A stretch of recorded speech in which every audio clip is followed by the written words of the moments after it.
당신의 입을 막아버릴 만큼 큰 충격을 받아본 적 있나요? 하느님의 일하심이 너무 놀라워서 말문이 막혔던 경험 말이에요. 오늘 즈카르야가 바로 그랬습니다. 천사 가브리엘을 만나고 9달 동안 말을 할 수 없었죠. 그런데 다시 입이 열렸을 때 그는 전혀 다른 사람이 되어 있었어. 12월 23일 성탄 직전 화요일, 오임마누엘 대영창의 날입니다. 성탄절 바로 이틀 전이에요. 대림 시기의 마지막 날들, 우리는 세례자 요한의 탄생 이야기를 들어요. 예수님 탄생의 전주곡이죠. 구약과 신약을 잇는 마지막 예언자 요한, 말라키 예언과 루카복음이 완벽하게 조화를 이루는 순간입니다. 말라키서 3장을 보면 보라, 내가 나의 사자를 보는 새 앞에 길을 준비할 자를 말해요. 주님의 날이 오기 전에 예언자 엘리야를 보내리라 약속하세요. 아버지와 자식의 마음을 서로에게로 돌리는 화해와 회복의 사명. 이 예언 후 400년간 침묵의 시기가 있었어요. 루카복음 1장 57절부터 보세요. 엘리사벳이 아들을 낳았어요. 이웃과 친척들이 기뻐했죠. 8일째 할례할 때 사람들은 아버지 이름을 따라 즈카르야라고 불러야 한다고 했음. 엘리사벳은 아니요, 요한이라고 해야 합니다 라고 했죠. 즈카르야가 서판에 그의 이름은 요한이라고 쓰는 순간 입이 열렸어요. 요한은 히브리어로 야훼께서 은혜를 베푸셨다는 뜻이에요. 이름 자체가 메시지죠. 9달 침묵 후 즈카르야의 첫 말은 하느님을 찬양하는 것이었어요. 이웃들이 경외감에 사로잡혔죠. 도대체 이야기는 무엇이 될 것인가? 하느님의 손길을 느꼈거든요. 100년 침묵을 깬 아기의 탄생이었습니다. 제2장 엘리야의 재림 예고. 말라키 예언서는 구약 성경의 마지막 목소리입니다. 기원전 5세기 바빌론 유배에서 돌아온 백성들에게 전해진 말씀이죠. 성전은 재건되었지만 영적으로는 여전히 메마른 시대였어요. 하느님께서 말라키를 통해 마지막 약속을 하십니다. 내가 나의 사자를 보낸다. 이것은 단순한 예언이 아니라 구원 역사의 대단원을 여는 선언이었습니다. 나의 사자를 보낸다. 이 사자는 누구일까요? 메시아 앞서 길을 준비할 자입니다. 히브리어로 마라키는 나의 사자라는 뜻이에요. 예언자 자신이 그 메신저의 모형이었던 거죠. 하지만 진정한 메신저는 따로 있었습니다. 주님이 호련히 그분의 성전에 오실 것이라고 했어요. 하느님의 임재, 임마누엘을 가리키는 말씀입니다. 준비하는 자와 오시는 분, 둘 다 하느님의 계획 안에 있었어요. 주님의 날이 오기 전에 엘리야를 보내리라. 이 약속이 유다인들의 마음을 사로잡았습니다. 엘리야는 죽지 않고 승천한 예언자였죠. 그가 다시 와서 무엇을 할까요? 아버지의 마음을 자식들에게로, 자식들의 마음을 아버지에게로 돌리게 할 것이라고 했어요. 이 가정의 화목이 아닙니다. 하느님 아버지와 그분의 자녀들 사이의 관계 회복을 의미해요. 깨어진 관계의 치유, 이것이 엘리야의 사명이었습니다. 재련공의 불과 세탁업자의 잿물, 강렬한 이미지입니다. 재련공은 금속을 녹여 불순물을 제거하고 세탁업자는 강한 잿물로 얼룩을 씻어내죠. 하느님의 심판은 파괴가 아니라 정화였습니다. 레위의 후손들을 깨끗하게 하여 의로운 제물을 바치게 하시겠다고 하셨습니다. 이 과정은 고통스럽지만 필요했어요. 진정한 예배자로 만들기 위한 하느님의 사랑이었습니다. 불과 물, 심판과 정화, 이 모든 것이 구원의 과정이었어요. 말라키 이후 400년간 침묵의 시기가 시작됩니다. 예언자가 없었던 시대예요. 유다인들은 간절히 엘리야를 기다렸습니다.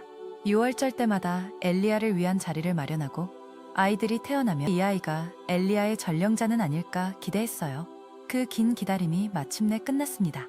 광야에서 외치는 이의 소리가 들렸을 때 사람들은 직감했어요. 드디어 엘리야가 왔구나. 바로 세례자 요한이었습니다. 제3장 우리의 길을 배우는 주. 시편 25편이 우리 마음에 울려 퍼집니다. 당신의 길을 저에게 가르쳐 주소서. 이 간절한 기도, 400년 침묵을 깬 요한의 탄생 이야기와 만나면서 더욱 깊은 의미를 갖게 돼요. 우리는 정말로 주님의 길을 배우고 싶어하는 사람들인가요? 길이 때로는 우리 기대와 다를 수도 있다는 걸 받아들일 준비가 되어 있나요? 당신의 진리 안에서 저를 가르치소서. 한 기자의 고백이 절실해요. 진리를 배운다는 것, 단순히 지식을 쌓는 게 아니라 하느님의 마음을 아는 거예요. 엘리사벳이 관습을 깨고 요한이라는 이름을 고집했듯이 때로는 세상의 지혜가 아닌 하느님의 진리를 선택해야 해요. 그 진리 안에서 우리는 비로소 자유로워집니다. 즈카르야처럼 입이 열려 찬양하게 됐죠. 주님은 선하시고 올바르시니 죄인들에게 길을 가르치신다. 이 구절이 위로가 되어요. 완벽하지 않아도 하느님은 포기하지 않으세요. 도리어 우리의 약함을 아시고 더욱 자상하게 가르치십니다. 의인이 아닌 죄인에게도 길을 보여주시는 하느님. 이것이 바로 복음이에요. 회개의 기회를 주시고 새로운 시작을 허락하시는 은혜로운 주님이십니다. 말라키가 예언한 엘리야, 바로 세례자 요한이 이 주님의 길을 가르칠 사명을 받았어요. 회개와 준비의 메시지를 선포하면서 사람들에게 주님의 길을 보여준 거죠. 재련공의 불과 세탁업자의 잿물처럼 때로는 아프지만 정화시키는 과정이에요. 요한의 이름이 야훼께서 은혜를 베푸셨다는 뜻인 것처럼 하느님의 가르침도 결국은 은혜예요. 우리를 더 나은 사람으로 사랑이죠. 이 기도를 바쳐봐요. 주님, 당신의 길을 가르쳐 주소서. 내 계획이 아닌 하느님의 계획을 구하는 기도예요. 즈카르야와 엘리사벳처럼 때로는 관습을 깨고 하느님 뜻을 따를 용기도 필요해요. 우리 각자에게는 고유한 이름, 곧 사명이 있을 사명을 발견하고 살아가는 것. 이것이 바로 주님의 길을 배워가는 과정입니다. 겸손하게 배우며 걸어. 제4장 세례자 요한, 하늘의 메시지. 엘리사벳이 아들을 낳았어요. 400년간 침묵하셨던 하느님께서 드디어 약속을 이루기 시작하셨습니다.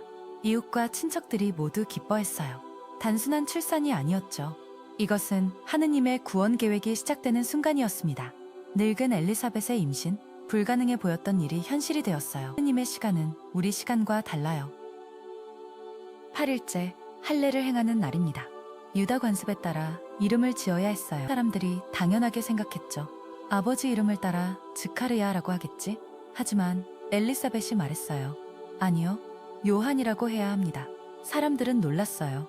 그 가족 중에 요한이라는 이름을 가진 사람이 없었거든요. 하지만 엘리사벳은 천사의 말씀을 기억하고 있었습니다. 사람들이 즈카르야에게 손짓으로 물었어요. 9달 동안 말을 못했던 즈카르야, 서판을 달라고 했습니다. 그리고 썼어요. 그의 이름은 요한이다. 분명하고 확실한 글씨로요. 단순한 이름 짓기가 아니었 스님의 뜻에 순종하는 신앙 고백이었습니다. 인간의 관습보다 하늘의 명령을 선택한 거예요. 그 순간 기적이 일어났습니다. 즉시 즈카르야의 입이 열렸어요. 혀가 풀렸습니다. 9달 동안의 침묵이 끝났으가 첫 번째로 한 말이 무엇이었을까요? 불평이나 원망이 아니었 스님을 찬양하기 시작했습니다. 순종이 가져다준 자유였어요. 의심이 믿음으로 바뀐 순간 그의 마음도 완전히 달라져 있었습니다. 하느님의 일하심 앞에서 오직 감사와 찬양만 나왔어요. 요한, 히브리어로 요하난이에요. 야훼께서 은혜를 베푸셨다는 뜻입니다. 이름 자체가 하늘의 메시지였어요. 400년간 예언자가 없었던 이스라엘. 하지만 하느님은 은혜를 베푸셨습니다. 이웃들이 두려워하며 말했어요. 대체 이 아기는 무엇이 될 것인가? 들도 느꼈어요. 하느님의 손길이 이 아이와 함께 계신다는 것을. 메시아의 길을 준비할 마지막 예언자의 탄생이었습니다. 제5장 이웃들이 던진 질문이 오늘날까지 울려 퍼지고 있어요. 도대체 이야기는 무엇이 될까? 그들은 침묵했던 즈카르야가 갑자기 말하는 모습을 보고 경외감을 느꼈습니다. 하느님의 손길을 이 질문은 단순한 호기심이 아니었 스님께서 특별한 일을 시작하셨다는 것을 본능적으로 알았던 겁니다. 때로는 우리 주변에서도 하느님의 손길이 이처럼 명확하게 드러날 때가 있어요. 말라키 예언자는 메시아가 오기 전 엘리야를 보내겠다고 예언했습니다. 보라, 나의 사자를 보낸다. 그가 내 앞에서 길을 닦으리라. 400년의 침묵 후에 태어난 요한, 약속된 엘리야였어요. 아버지의 마음을 자식들에게로, 자식들의 마음을 아버지에게로 돌리는 사명을 받은 자, 회개와 화해의 메시지를 전할 마지막 예언자, 구약과 신약을 잇는 다리 역할을 할 아이였습니다. 예수님께서도 후의 일을 분명히 확인해 주셨어요. 그가 곧 오기로 되어 있는 엘리야다. 마태복음 11장에 나오는 말씀이죠. 요한이 단순히 예언자가 아니라 그 엘리야임을 인증하신 거예요.